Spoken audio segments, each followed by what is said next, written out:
This is Focal Point with Brian Fisher on AFR Talk.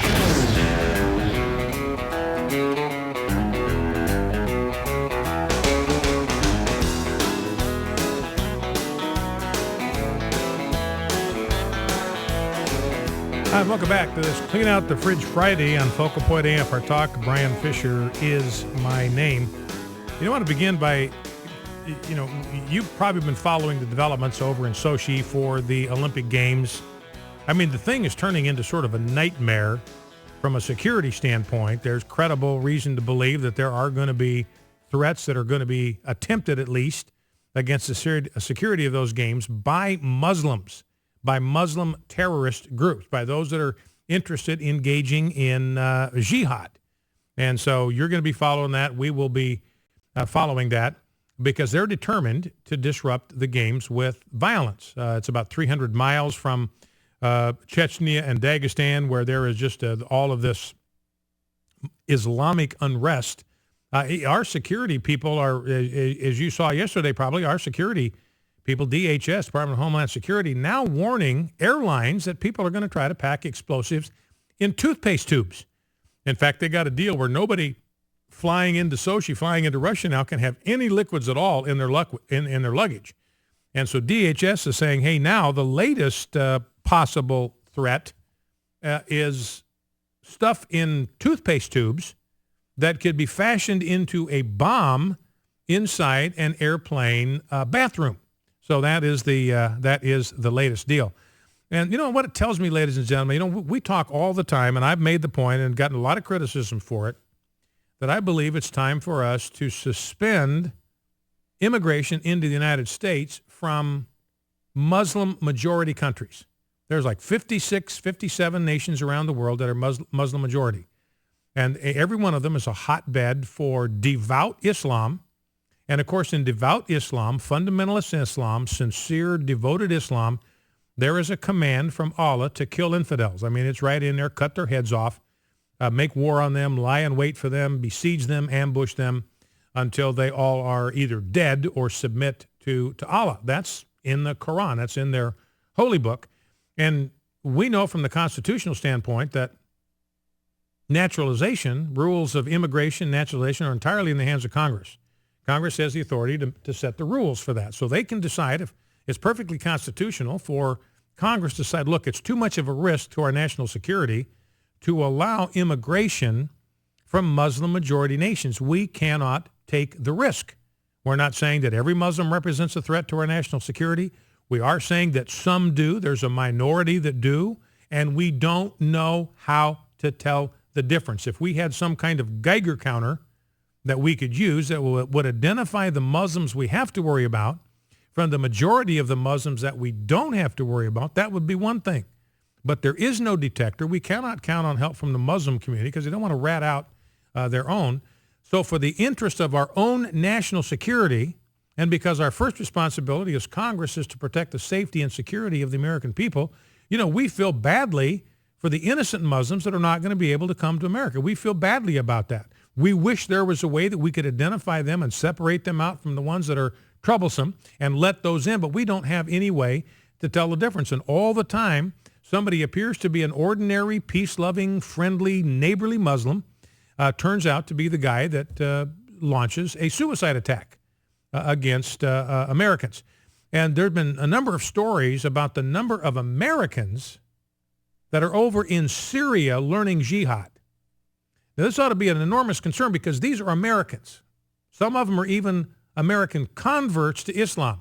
So these are American citizens. They have American passports, which means they're going to be able to get back into this country unless somehow they're spotted. And they're over in Syria. They're learning jihad. They're learning how to to make explosives.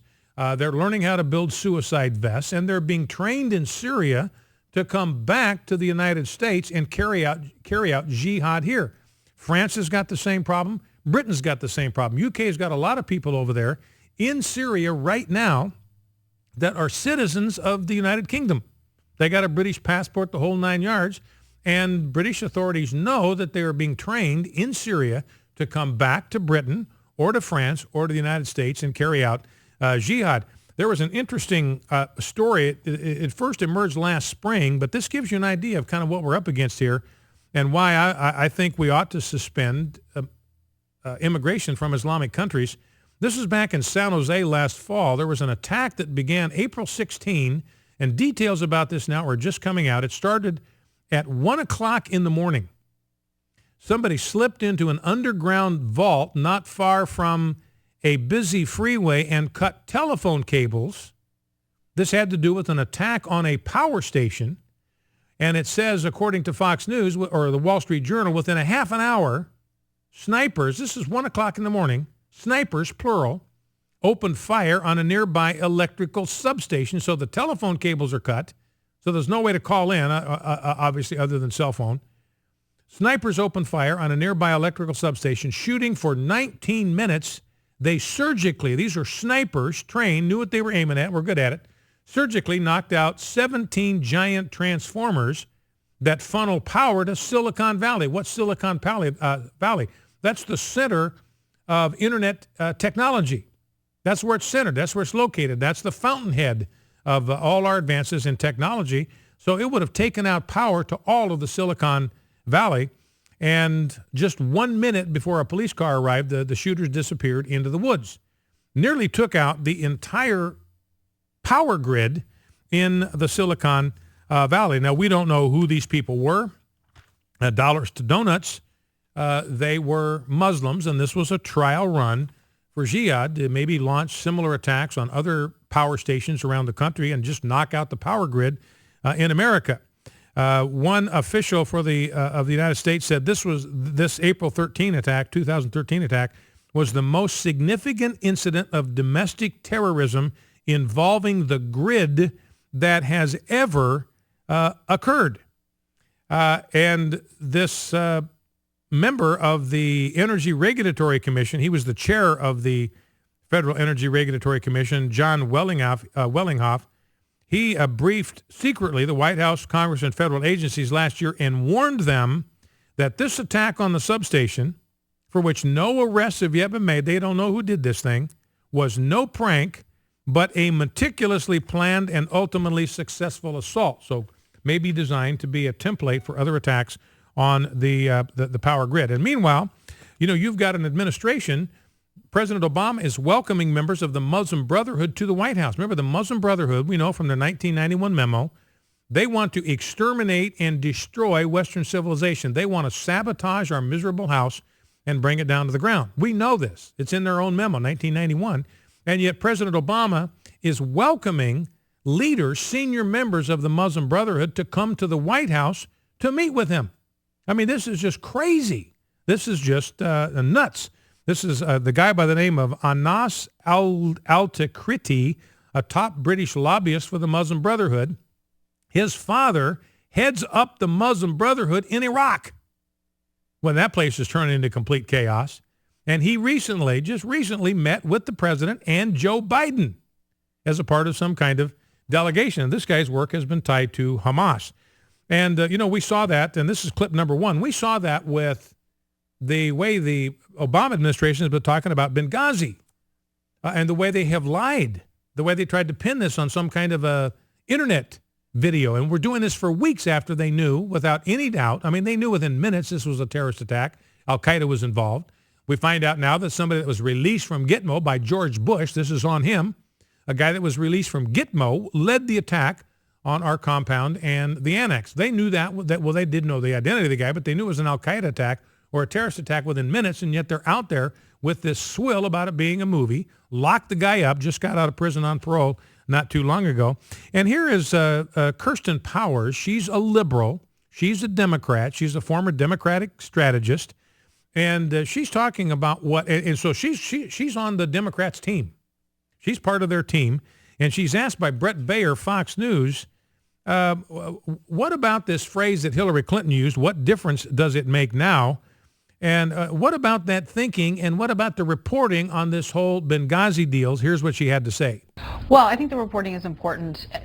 And I don't understand why the administration can't just tell the truth about this, and that they keep saying things that, as George just pointed out, we know aren't true, and we know aren't true from sort of unbiased sources. I mean, the Senate Intelligence Report is not, Fox News. He wants to blame Fox News for everything. It's not Fox News. You have people, reasonable people thinking that this is not what happened. I also thought it was interesting that he's talking about why answer Bill's question.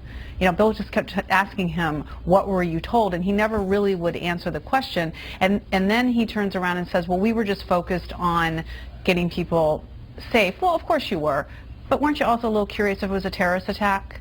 So none of this really adds up, and it's so frustrating every time we have to hear as rhetorical cotton candy, perfect way to describe it.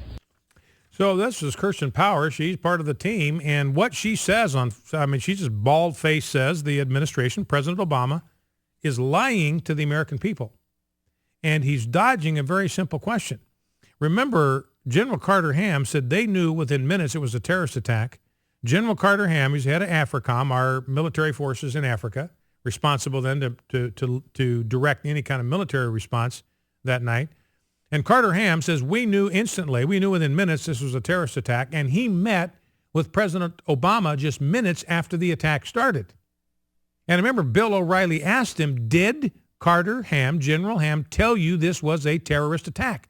And President Obama would not answer the question, just dodged it, bobbed and weaved, and started talking about our desire to protect the safety of the American people. Well, obviously he's not going to answer that question because it would reveal the fact that everything he had said for 2 weeks, including going to the UN and bloviating about this internet video. He and Hillary make this expensive commercial. They buy time on Pakistani television. We had nothing to do with the video. The American government renounces and denounces that video. That's not who the American people are. When they knew, this is 2 weeks after the thing happened, they knew that the video had absolutely nothing to do with it. So here's Kirsten Powers. She's on their team. And she says she's just puzzled. I don't understand why the administration just can't tell the truth about this. They are saying things that we know aren't true. What does that mean? When you say something that you know is not true, what is that? That is a lie. So she's trying to be nice about it. She's trying to kind of use a little bit of nuance here. They weren't telling the truth. They were saying things that we know just aren't true. Ladies and gentlemen, she's accusing President Obama of lying to Bill O'Reilly and lying to the American people. And she says, look, these are unbiased sources. This isn't coming from Fox News. This is from a Senate intelligence report. And remember, this is the Senate committee that produced this report would have to be primarily or majority Democrats because it's from the Senate. So they have a majority on every committee. So it was a bipartisan report that says this was a terrorist attack. Why can't President Obama tell the truth? Focal Point, AFR Talk.